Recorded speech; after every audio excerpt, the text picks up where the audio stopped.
Yeah, I'll be in Portsmouth the next meeting. So, thank you for your patience with me doing this remotely. So let's just do a roll call. Celeste, why don't we start with you? Celeste Brooks. Corin Hollowell, Parks and Greenery Foreman, City of Portsmouth. Michael Griffin. Peter Splain. Steve Buzzle. Bridget Brady. Stephanie Secord, scribe. Okay. So is that, we have 5 there, right? Yes. So that is a majority. Is it? Yes. Yep, should be. Okay. Missing 2 in person. All right, good. Well, let's get going then. So our first item is to approve the minutes for our February 5th meeting. Has everybody had a chance to review them? And just excuse me for interrupting, Dee. Tara is with us on Zoom, so. Oh, excellent. Hi.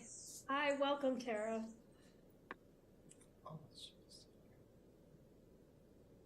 Excellent. Great, so has everybody had a chance to review the minutes? Yes. Mm-hmm. Motion to accept the minutes. Second. All in favor? Aye. Aye. Excellent, thank you. So we established that project list that we presented in February, and I don't know, Corin, and Corin's only going to be with us for the first 35 minutes, so we might even get through everything in 35 minutes, but so I don't know if there's any updates to that project list, Corin, that you know of. Did we finish the retaining wall in Union? Retaining wall in Union. At the back? That part that was done with the grant is done, yeah. Yeah, But the okay. Overall, I mean, that was part of that larger drainage project that's going to happen when they develop back with the, I think that's still sort of being determined because as far as I know, we still don't even know where the property line is with the road. Oh, gotcha. So I think that's all still going through the process. So I think that until that's figured out, and then that's going to tie back into the other end of that, was my understanding at the time. Yes. Yeah. Okay. I think that's, Suzanne might have more on that next meeting. I could ask her, but I believe that's all tied up in boundary It's still under negotiations. Yeah. Yeah. Okay. All right.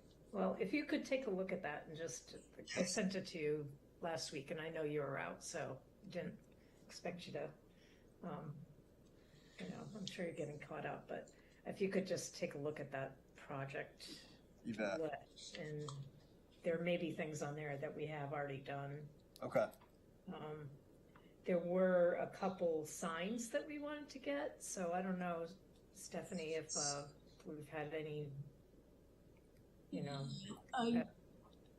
I was just saying to Michael that I need Okay. to get together with him and John Gagnon to get things mapped out. And, Okay.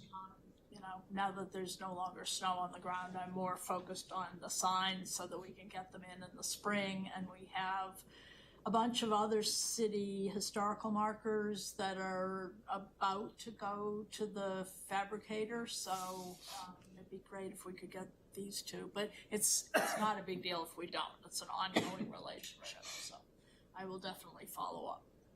Okay, that sounds really good. Fair enough. All right, and the next item is just an update on the Point of Graves wall. Last we talked about it, we wanted to kind of get in the design mode on that Mechanic Street wall. So we, the city hired Terrence Parker with Terra Firma, landscape architect, and he's done some renderings of a few concepts and is getting some pricing on those. and we should be able to present something the next meeting.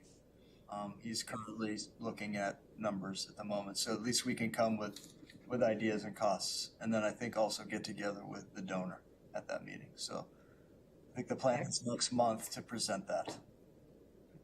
Excellent, that sounds great. Yep. Okay. And the next item, and I mentioned this, or Stephanie mentioned this in an email, we had talked about, I think Steve had suggested that we have some kind of a database and keeping track of what needs to be done.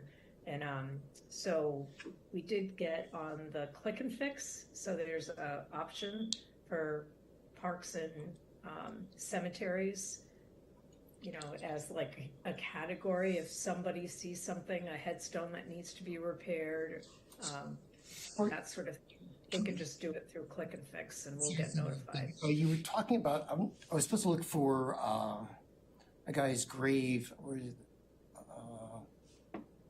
Thomas Ayers Neal's headstone in North. Yes, I put, and I did database. put that on the, So could we do that click and fix on that one so we could see how it works? Yeah. You know what I mean, just to try it out? that's a good idea.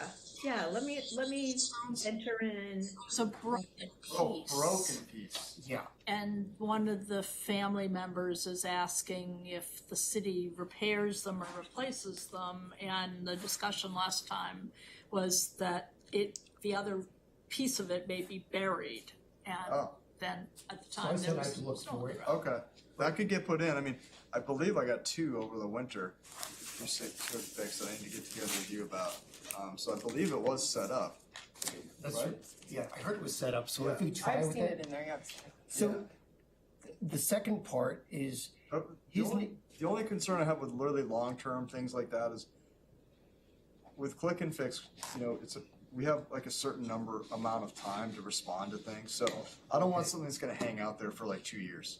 yeah, You know, usually it's something that's like, Pothole we or can something. respond to, like a pothole or. yeah, okay. It can go on there, but like I think when it comes to Long-term pieces that are broken that we have to find, I don't think that's the appropriate place. I think if it's like somebody's walking by a cemetery, they see a headstone broken in half, they see the piece laying there. Hey, on my walk last week, that wasn't broken. Somebody came by and kicked it and broke it. Yeah. Just letting you know it's broken. Then that's something we can get together fix. If it's something that's like there's a broken headstone, don't know where the piece is, might be in the area, we're gonna have to do some excavation digging around. I can't close that out. That could stay open for forever. 5 years, 10 years, you know, so that's, Okay. I think, you know, C-Click Fix is really for things that are more, what's the word? Quick fix. It's broken, there it is, can you put? That's more of a project than a reporting Graffiti on a damage. headstone. Like graffiti on a headstone. Yeah, exactly. Okay. Yeah. Can you close it out just noting that, you know, you see it, you've taken it off, or Don't do you have really to close them out. actually? Yeah, we usually leave it open if there hasn't been resolved. Okay, so that's not a good thing to do then. for that. It's really not the place for it. Okay. Yeah. C-Click Fix is, for reporting. Like you said, pothole. And sometimes if it ends up being a capital improvement project thing, then they might take it off, but that doesn't really fall into that category either, so. But I could not find his headstone in the database at the library, so Okay, I can't find it. So Sue was gonna try to help me look for it. yeah, because it's on Find a Grave. Yeah. The descendant that that emailed us on it had a link to Find a Grave. But we don't even know if it really looks like that because there was too much snow on the ground for me to find it. So, yeah, but Oh, look. I put that on the project list anyway, that Thomas Neal headstone at North.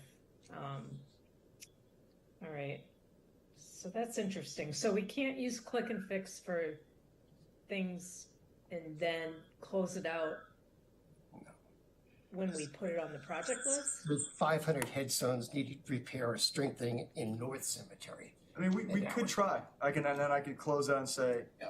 this is something we put on our long-term project list. Let's try it. Yeah, and see if Okay, that's acceptable for folks. okay. Yeah. Well, it's just a way to connect with the community too, you know, if, Yeah, and then I can respond back, yeah, we're gonna need to, that's a more long-term project, we'll put it on the list. okay, Yep, we can do that. that sounds good. All right, the next item, we are all set to, welcome 12 volunteers from Liberty Mutual on each day, May 8th and May 15th. Suzanne has put together something to put in front of the city council on Monday to approve it. I don't expect there to be any problems, but I don't know, Corin, maybe you and I can meet at North and Union sometime late next week, or and just, you know, talk about the approach. I think we just want to do what we did last year with, you know, a couple gallons of the black paint and the suits. Just keep going, maybe put second coat on some of that, and then first coat some more. Right. Yep. Right. And as it gets closer, you know, I'll start looking at the weather report, and if it's going to be dreary or raining and, you know, not allow the paint enough time to dry, then we'll do headstone cleaning instead. Okay. So Yeah, I think we need at least 50 degrees for that paint, so it doesn't stay tacky for hours. yeah. So Do we do a press release after these, or does Liberty Mutual do a press release, take pictures, we're working and? Yeah, we have gotten pictures before. Liberty Mutual absolutely gets pictures because they track it internally, but it would be helpful to have pictures and we can put it on Facebook, we can put it in the city I could newsletter. always put it on the unofficial page. That'd be awesome, yeah. Pictures. yeah, it's a good idea. Do we still have a sign? You know, one of those what do they call those, apron signs, whatever, tent signs. That work is underway here. So we still have two. I think it says restoration work in progress, and has the cemetery committee on there. Yeah, we have two of those that we use for the headstone cleaning. We can pull those out when Liberty's there. Great. Yep. That'd be good. Okay. All right. Anything else on that, Corin? That's pretty straight. I just think it's weather dependent. You know, Yeah, it is. Flash the tape and the gloves, and that's some Yeah. serious paint. I mean, even if it was outdoors and that you could smell it for like 20 hours in there. It's You can. stuff's no joke. And Serious brain cells. yep. All right. Rack card update. I will show you a picture. Great. Oh, wait, I need to do this in the right order.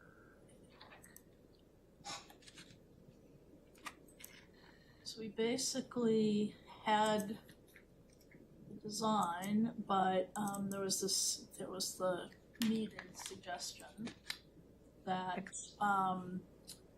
Dee, can you see that? Yep. Okay, so the only thing that changed, so this is the front of it, and the thing that changed was on the back, Right. which is we had the list, the QR code works, and the map was cut off because the line was originally across the bottom of these 2 points. So now we have the whole thing showing. So I think it's ready to go with your recommendations. Yeah, looks good. And then we'll have them in time for spring so that we can get them in the visitor center and they're here at City Hall, Okay. the library and the community campus and all that good stuff. I think it looks good. So do we need a formal vote on this? Sorry, before we go into voting, do we want to have it in that, how do I say this? If we turned it the other way, like, are we set on it being looking like this so that, you know, Maine is up at the top? Because if we just turned it, we can cut that a little bit smaller and show more streets. So people who are actually looking at this can get more reference streets to what, you know, where it is. Because you have, what, 3 or 4 streets on there? Turning, I mean, Because there's so much extra you have there that Yeah, is not over needed, here. like all on the right, but I'm not sure that turning it because of the amount of space on the rack card, turning the map is gonna change the dimensions for the rack card. What it might let me do, as I'm saying out loud, cut is- it and then turn it. yeah, if I cut it and turn it and move the QR code, so it will be, essentially it will go here vertically. I could move the QR code over here. And what we'll do is accomplish getting more street names on there. Sounds good. Messing up the whole thing. So, yeah, that's a good idea. Because I agree with you that we've got a lot of real estate that's just not very It's helpful. not being used, yeah, and if you know, the intended audience for this picks it up, says, oh, I think I'm close to this, but I'm not sure what street this is, you know, if they are nearby, wherever they're picking it up, if they had a couple more reference streets, they might actually travel over to that spot. And even though we do have the link to a bigger map, you're still working with your phone. And I still am always in favor of putting as much information in your hand without making you click through to something else. So If you had, like, you know, a little star, this is the public library, because people might be picking it up there, you know, this is City Hall. yeah, I could do that. Also, has it been proofread, or do we need to proofread it before we send it to print? Never hurts to have another set of eyes. Can we get it emailed to all of us? Yes, Look it over? I'll make that map change and move the QR code and then share it with everybody. Excellent. Thank you, Tim.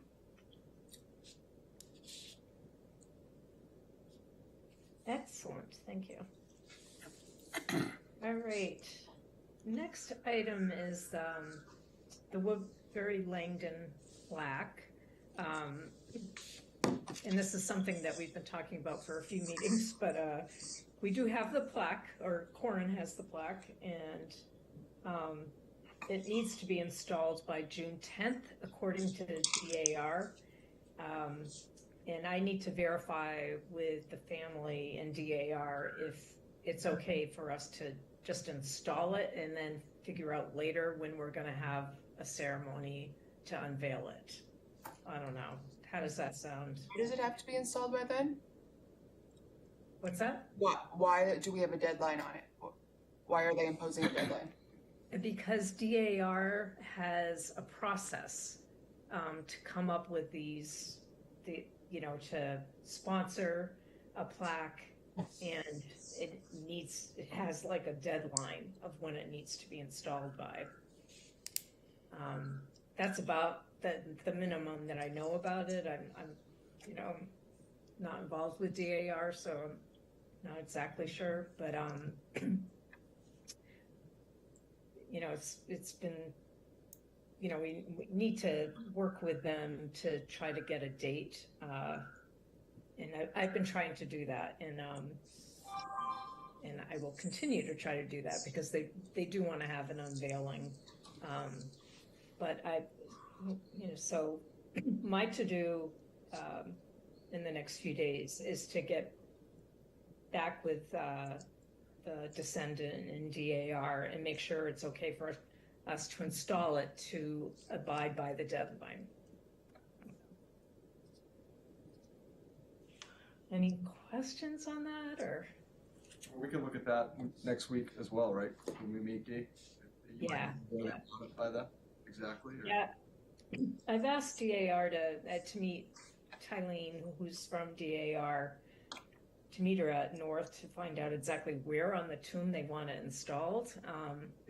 And she hasn't gotten back to me on that, but I'm at least going to go down and take a picture of the tomb. Okay. and send it to them to say, you know, where you want it.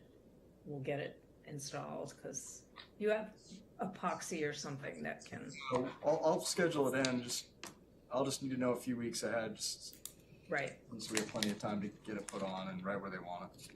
yeah, exactly. All right.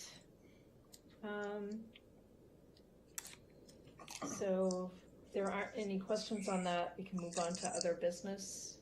Anything? I have one thing. I ran into my old English teacher from Portsmouth High School, and I asked if, you know, he has students that are looking for volunteer opportunities, and he said that, I can't remember the name of the program, but whatever it is that organizes volunteers with the high school for credits and stuff, he said he would pass that on. I give him my email, and so if there's anyone coming from the high school looking for volunteer work, I'll have a first line on that, so. Yeah, that's excellent. I would say 2 or 3 years ago, we had a group that came up with the cotton. I think it's before your time. I wasn't there. 6 or 8 kids, and they actually did as they were told and productive. Do you know, do they have to work during school hours or? It would be after, I'm assuming. Yeah, it was a Because, you Saturday. know, Okay, or, you know, like if we can get after school, they can leave the high school and, you know, walk to the cemetery from there. And right, if it doesn't have to be on a Saturday, you know, it's. which we should start thinking about that as some designated days for headstone cleaning. I mean, it's been a couple of years since all of them were done, so I'm sure they all, you know, could use a cleaning. Holding up okay. Michael, when you did that, did you, I mean, I'm sure you do your briefing about the historic nature of many of the stones, the way you do for the Reed's Day. Because it strikes me that there's an educational component, a historical component, as well as just the cleaning the stones that you're so good at, that part of when we're scheduling stuff. Yeah, I've accumulated that information as it pertains to the grave sites that we honored the Revolutionary War participants and the Congressional Medal of Honor people. And it's very meaningful when you give that readout to an ELK member that doesn't have any idea who this person is, what they did. It has more significance than just throwing the wreaths out the window. Okay, I've just gathered them all. They're all have been removed. It's great. Michael, is Thomas Neal on that list in North Cemetery, or Sue, you would know? She's researching it right now. I think you found him. Yeah, I found him. The correct spelling of his last name on my book is just Neal, without the E at the end. And this is the write-up that appears on this listing, which happened several decades ago. It's made of slate, broken, parts lost.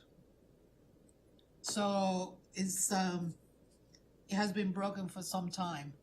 It could be that the other pieces are on the ground, but it's been there for a while, and it should be easy to find as you going into the cemeteries on the second row of headstones. Okay. Yeah, because the picture on Find a Grace, excuse me, pollen is awful down here. It's getting kind of over here too, because I can feel it. Yeah. Yeah, even the photo on Find a Graves, it's a broken headstone, so. So it's been like that for a while. We can try to find it underground, but if we're lucky, maybe it's there. Yeah, you think we would have stumbled upon it. Slate is probably gonna be more lasting than marble, so. Yeah, exactly. What did he do of any significance? Is he on the roll? It doesn't say anything in here, Thomas. doesn't say anything. Epitaph number 2, which I have a list of all kinds of epitaphs, but that's home. So I will try, I will look it up and see if there's anything written about him. Okay. Say captain, so, or rank, more than likely he wasn't. But anybody that died at 57, 56, died in 1810, is the right age to have been involved in the Revolutionary War. Right. Right. Right. Yeah, I just thought it was interesting because his name wasn't one of the 6 people that were honored. Sue, when was that? In September? That they're Yeah, had. 6 people were those who participated on the raid of the fort. Oh, true. You're right. Okay. It So says that was- it says his birth was in 1763 and his death is 1819. Okay. So 1763. 18, I have it here as death 1810. Let's see. it's- Point of Graves is where I'm looking right now, and it says February 20. Well, I see 2 actually. February 21st, 1819, and February 23rd, 1819. I do see a marriage record for 1810. If you're looking at Point of Graves, Yes. then this is the wrong person, because the one that they are talking about is in the North Cemetery. Right. Yes, I'm looking at that. All right, so it's a different person on Point of Graves.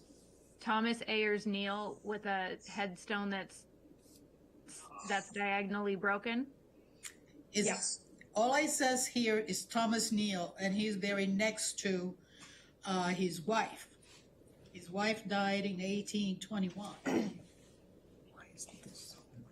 1839 she died. 1839. There's 2 wives. 1839 is Elizabeth Ayers Neal. They married in 1810.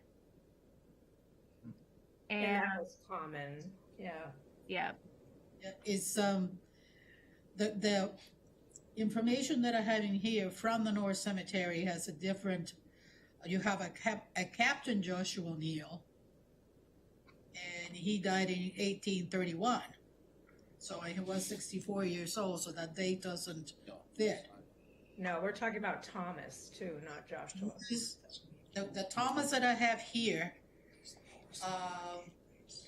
Oh, there is one that died in 1810, and is the one that says that part of it is broken. And there is another Captain Thomas Neal that died in 1850. That would probably be, yeah. So the Thomas Neal that died in 1810, when was he born? It doesn't say, it just said when he died. Okay. And it doesn't give an age? Age 56, you can calculate it. Okay. Age So 50, he would be of the age, yeah. yeah. and the Okay. part of the grave that's still visible in the ground, according to the photo, just says Mr. Tom, who died Feb, aged 56. So we missed all the important information. We have So yeah, he would have been born in archaeology of this too. 1754, right? Yeah.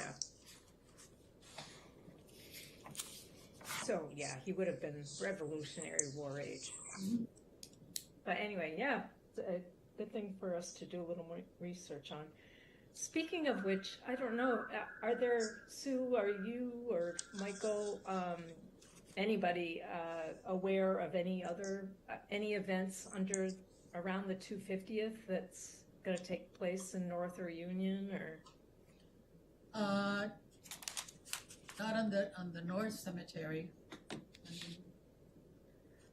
I talked to the people, the Sons of the American Revolution, some of the leaders, and they're gonna be busy this year, but they can do a ceremony. in that cemetery. But, you know, we don't have, the city hasn't really gotten any kind of motivation for historical societies and other groups to line up with the goal of the 250.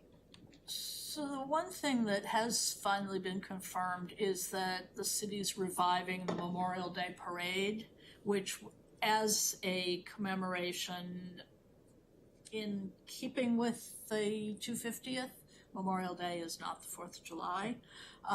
So the messaging is interesting, but it will stop in North Cemetery. I mean, in the proprietors cotton, whatever we're calling your cemetery, Michael.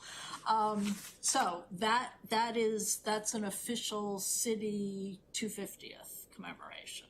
Whether there's something, it's stopping for a salute and placing a wreath at the Logan's Orders monument.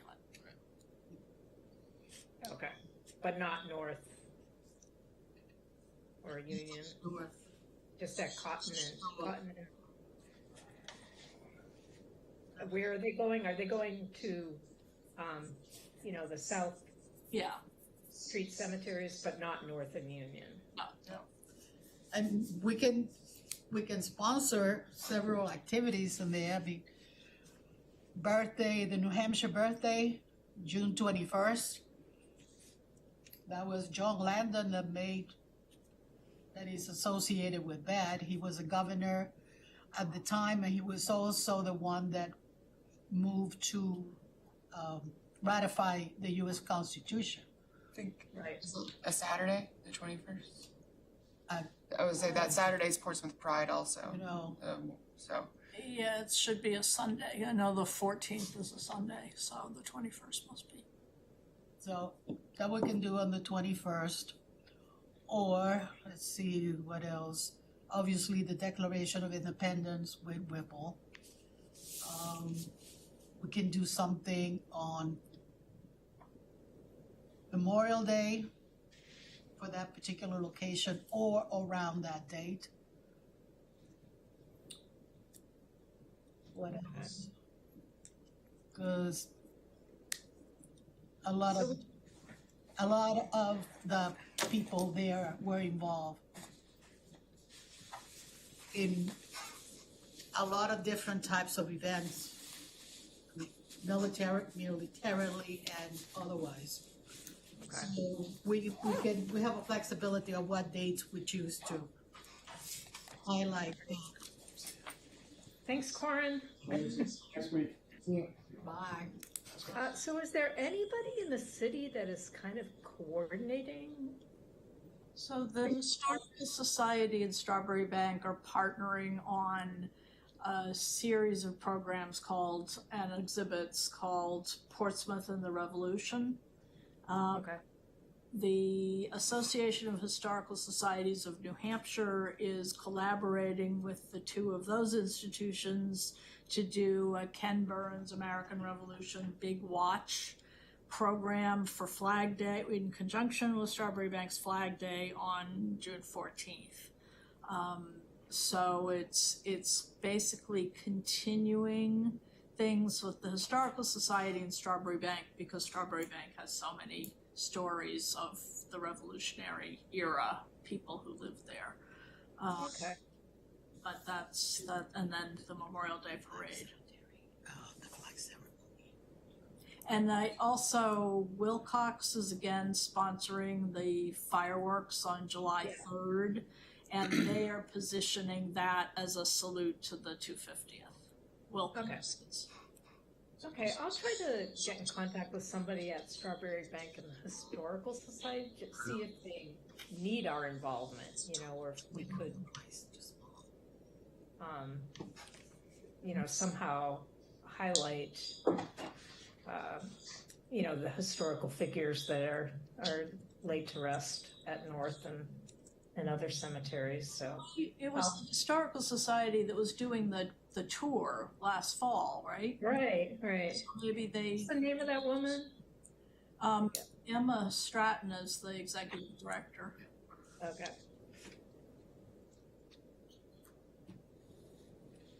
All right. put that on the to do. Any other business? All right, so we have, next item is public comment. John, I saw you joined. Anything in particular you want to bring up?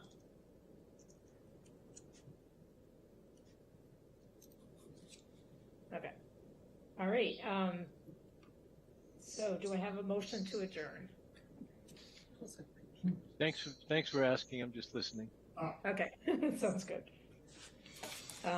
Our next meeting is going to be May 7th. So details to come later on that. Any motion to adjourn? Motion to adjourn. Second, third. All in favor? Aye. Thank you, guys.